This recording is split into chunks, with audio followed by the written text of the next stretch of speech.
Hello students, आज हम international law में देखेंगे सोर्स ऑफ इंटरनेशनल लॉ, अंतर्राष्ट्रीय विधि के स्रोत। इस विषय को हम देखते हैं कि अंतर्राष्ट्रीय विधि के जो विषय हैं इनके ऊपर अंतर्राष्ट्रीय विधि के नियम बाध्यकारी होते हैं।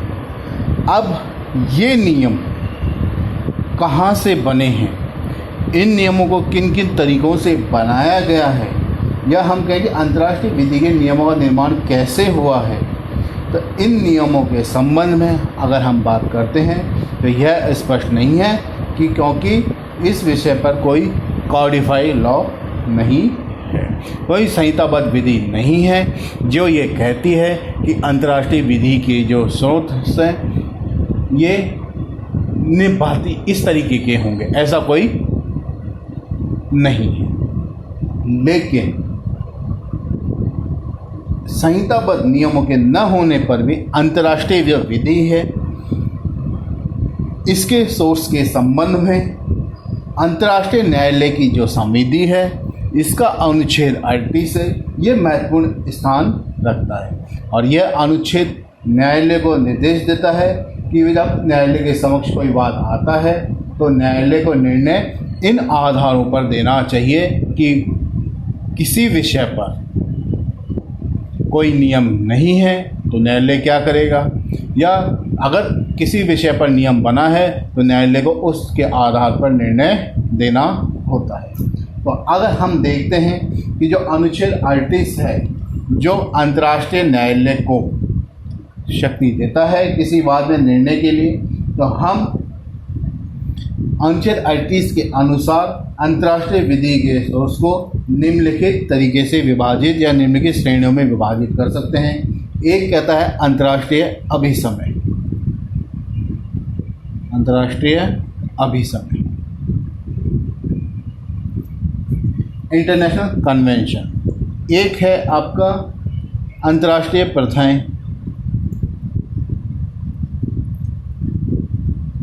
International customs.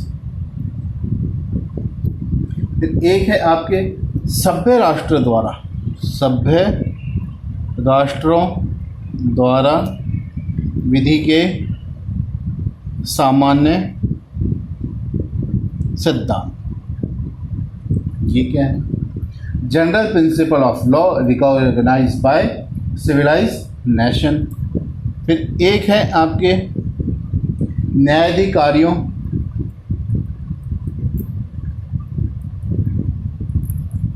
एवं न्यायालयों के निर्णय, डिसीजन ऑफ जुडिशियल और आर्बिट्रेटर ट्रिब्यूनल। फिर एक है आपका न्यायशास्त्रियों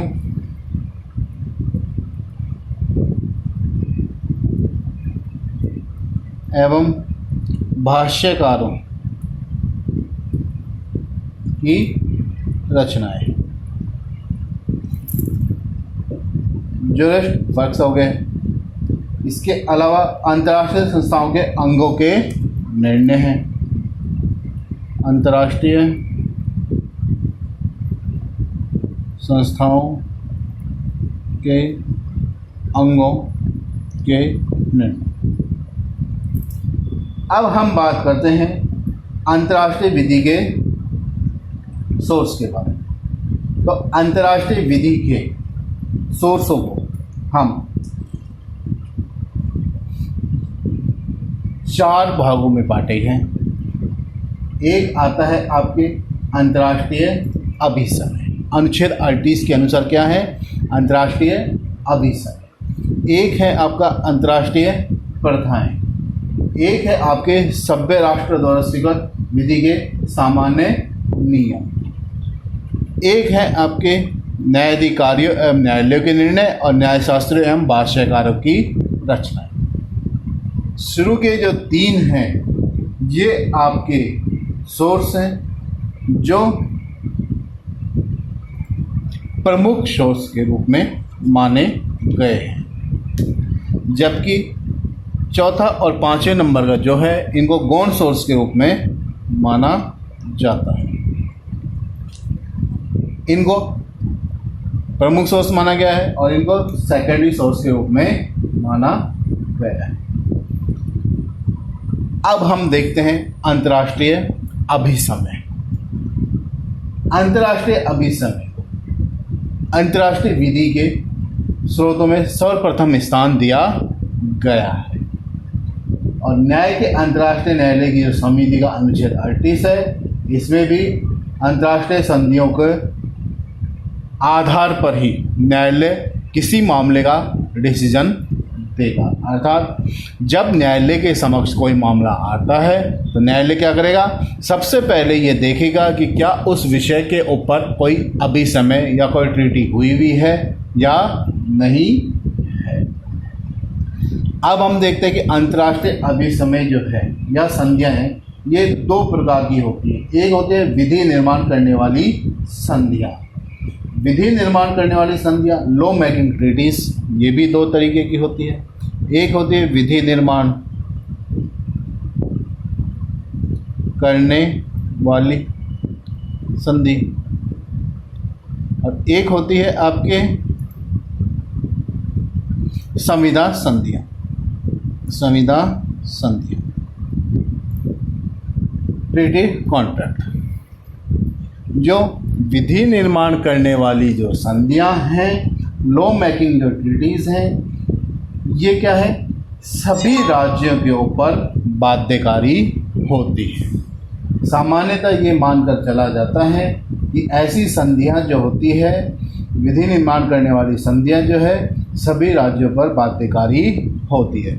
जबकि अगर हम संविदा संधियों की बात करते हैं तो संविदा संधियां सभी राज्यों पर बाध्यकारी न होकर दो या दो से अधिक राज्यों के लिए ही बाध्यकारी होती है। तो जब भी न्यायालय के समक्ष ऐसा कोई प्रश्न आता है कि जो संधि है यदि विधि निर्माण करने वाली है, तो न्यायालय ये देखता है कि क्या वह संधि जो है सामान्य संधि वाली मामला जो सामान्य संधि की कैटेगरी में आ रहा है कि या संविदा संधि में, और उसके अकॉर्डिंग ही न्यायालय उस बात में निर्णय करता है।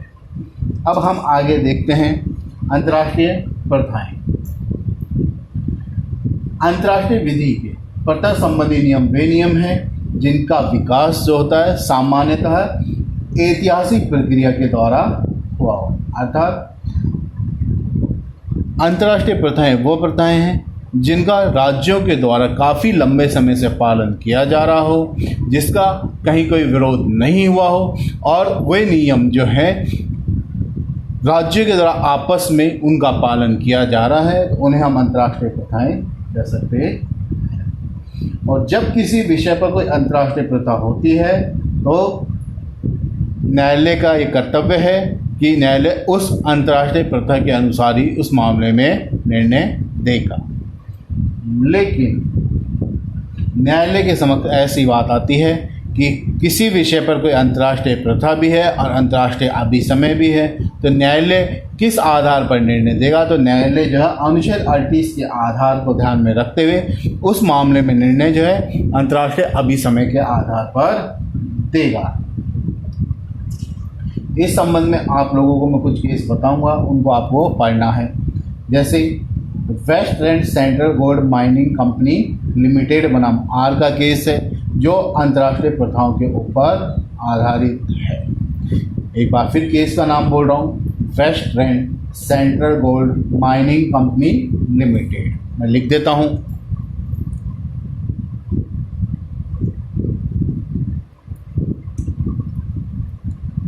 Waste Rand Central Gold Mining Company Limited बनाम आर। इसी तरीके से भारतीय भूमि से होकर जाने वाले रास्ते से संबंधित वाद है, उसे भी आपको इसके साथ देखना।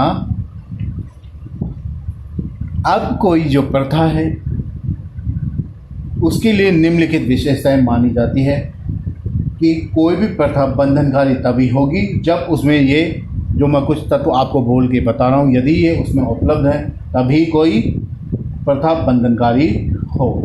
जैसे प्रथा जो है वो दीर्घ काल से प्रचलित होनी चाहिए, इसी के साथ वह रीजनेबल होनी चाहिए, उसका निरंतर पालन होना चाहिए, एक रूपता होनी चाहिए, सुनिश्चित होनी चाहिए, साथ में ही उसका पालन अनिवार्य रूप से होता हो। ये कुछ विशेषता हैं जो किसी प्रथा को बंधनकारी बनाती है। अब हम देखते हैं तीसरा, सभ्य राष्ट्र द्वारा स्वीकृत विधि के सामान्य सिद्धांत। तो सभ्य राष्ट्र द्वारा विधि के सामान्य सिद्धांत को हमें देखते हैं। तो हम किन को विधि के सामान्य सिद्धांत माने, ये हमें जानना जरूरी। तो हम कहते हैं कि वर्तमान समय में संधियों और रूढ़ि के न होने पर ये नियम क्या है, प्रयोग में लाए जाते हैं। कौन से नियम? सभ्य राष्ट्र द्वारा स्वीकृत विधि के जो सामान्य सिद्धांत है, ये कब प्रयोग में लाए जाएंगे? जब किसी विषय पर ना तो संधि हो और ना ही कोई रूढ़ि हो। इसका मतलब है न्यायालय सभ्य राष्ट्र द्वारा मान्यता प्राप्त विधि के सामान्य सिद्धांतों को उस समय लागू करता है जब विवाद से सुसंगत कोई ना तो संधि है और ना ही कोई अंतर्राष्ट्रीय रूढ़ि है, जिसे कि बाद में लागू किया जा सके। अब हम ये देखते हैं कि सभ्य राष्ट्रों द्वारा स्वीकृत विधि के सामान्य सिद्धांत क्या है। तो विधि के सामान्य सिद्धांत हम ये कह सकते हैं कि राज्यों ने अपनी राज्य विधि के अंतर्गत जिन नियमों को मान्यता दी है, उन नियमों को अंतर्राष्ट्रीय स्तर पर भी मान्यता मिली हुई जाती है। तो वो जो नियम है सभ्य राष्ट्र द्वारा स्वीकृत विधि के सामान्य सिद्धांत की कैटेगरी में। जैसे अगर हम बात करते हैं कि किनको हम विधि के सामान्य सिद्धांतों की कैटेगरी में माने, हम मान सकते हैं एक तो प्रजम्पशन, उपधारणा, एक हम मान सकते हैं एस्टोपल, विबंध, एक हम मानते हैं रेस जुडिकेटा, पूर्ण न्याय का सिद्धांत। ये कुछ ऐसे सामान्य सिद्धांत हैं जिन्होंने सभ्य राष्ट्रों के द्वारा स्वीकार किया जाता है। तो इन सिद्धांतों को अंतर्राष्ट्रीय विधि के अंतर्गत भी स्वीकार किया गया है। जैसे अगर हम देखें तो रेस जुडिकेटा जो पूर्व न्याय जो है, पूर्व न्याय जो है, इसको diversion of water from Meuse के केस में स्वीकार किया गया है। एक बार फिर मैं आपसे बताता हूं, म्यूज जल के मार्ग में परिवर्तन से संबंधित वाद है। म्यूज जल के मार्ग में परिवर्तन संबंधी वाद। इस वाद में अंतर्राष्ट्रीय न्यायालय के द्वारा जो है प्राग न्याय के सिद्धांत को और साथ में विबंध के सिद्धांत को, दोनों सिद्धांतों को इस वाद में न्यायालय ने लागू किया है। इसी तरीके से अगर हम रेस जुडिकेटा की बात करते हैं तो कार्जो फैक्ट्री वाद है, कार्जो फैक्ट्री वाद। इस वाद में भी न्यायालय ने पूर्ण न्याय के सिद्धांत को लागू किया है। इसी तरह अगर हम एस्टोपल के सिद्धांत को हम देखें तो बार्सिलोना ट्रैक्शनवाद है। इस वाद में भी न्यायालय ने विबंध के सिद्धांत को लागू किया है। तो इस प्रकार से हम कह सकते हैं कि विधि के सामान्य सिद्धांत वे सिद्धांत हैं जो किसी विषय पर ना तो संधि है ना प्रथा है तब लागू किए जाते हैं, और ऐसे सामान्य सिद्धांत जो है राज्यों के द्वारा उन्हें स्वीकार किया गया है। और ऐसे सिद्धांत के उदाहरण के रूप में हमने अभी देखे हैं पूर्ण न्याय का सिद्धांत रेस जुडिकेटा, विबंध का सिद्धांत एस्टोपल। ये ऐसे हैं जिनको न्यायालय के द्वारा लागू किया गया है। इसी तरीके से न्यायाधिकारियों एवं न्यायालयों के निर्णय अगर हम बात करते हैं और न्यायशास्त्रियों एवं भाष्यकारों की रचनाओं की हम अगर बात करते हैं तो ये है न्यायालयों के निर्णय या न्यायाधिकरणों के निर्णय जो हैं इसमें कौन कौन आ जाते हैं। एक तो आते हैं इसमें अंतर्राष्ट्रीय न्यायिक निर्णय आ जाते हैं और साथ में राज्यों के निर्णय आते हैं। अंतर्राष्ट्रीय न्यायिक निर्णयों में आ जाते हैं एक तो अधिकरणों के द्वारा जो निर्णय दिए जाते हैं, ट्रिब्यूनल्स के द्वारा जो निर्णय दिए जाते हैं वो आगे, और न्यायालय अंतर्राष्ट्रीय न्यायालय के द्वारा जो निर्णय दिए गए हैं वो आ जाते हैं। और ऐसे निर्णय जो हैं पूर्ण निर्णय के सिद्धांत के रूप में लागू नहीं होते हैं, लेकिन आवश्यकता पड़ती है तो न्यायालय के द्वारा किसी वाद में अगर पहले निर्णय दिया गया है तो उसे वो लागू कर सकता है। इसी तरीके से हम देखते हैं विधि शास्त्री और भाष्यकारों की रचनाएं। तो विधि शास्त्री और भाष्यकारों के द्वारा जब अपनी रचनाएं लिखी जाती है तो न्यायालय के द्वारा उनके आधार पर भी निर्णय दिया जा सकता है। इसी तरीके से अब हम देखते हैं अंतर्राष्ट्रीय संस्थाओं के अंगों के निर्णय। तो अंतर्राष्ट्रीय संस्था में तो सुरक्षा परिषद में मान लीजिए किसी विषय पर निर्णय करता है कि कोई भी राज्य जो है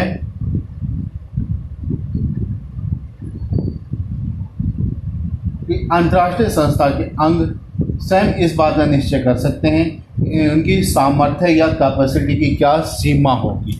इस संबंध में अगर वो कोई नियम बनाते हैं तो वो भी अंतर्राष्ट्रीय विधि के सोर्स के रूप में लागू होगा। इसी तरीके से अंतर्राष्ट्रीय संस्थाओं के अंगों के प्रस्ताव जो होते हैं वो आंतरिक कार्य के लिए अगर कोई सिद्धांत नियम बनाया जाता है तो वो भी वो नियम जो है उन संस्थाओं पर सदस्य पर बाइंडिंग होंगे। इस तरीके से हम कह सकते हैं अंतर्राष्ट्रीय विधि के जो सोर्स है इस संबंध में वैसे तो कोई स्पष्ट प्रावधान नहीं है, कोई कॉडिफाइड रूल्स नहीं है, लेकिन अंतर्राष्ट्रीय न्यायालय की जो समिति है इसके अनुच्छेद 38 में प्रावधान किए गए हैं जिसमें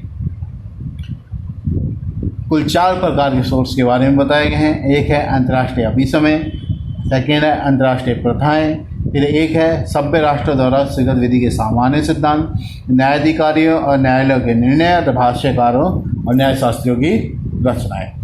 ये हैं अंतर्राष्ट्रीय विधि के सोर्स। धन्यवाद।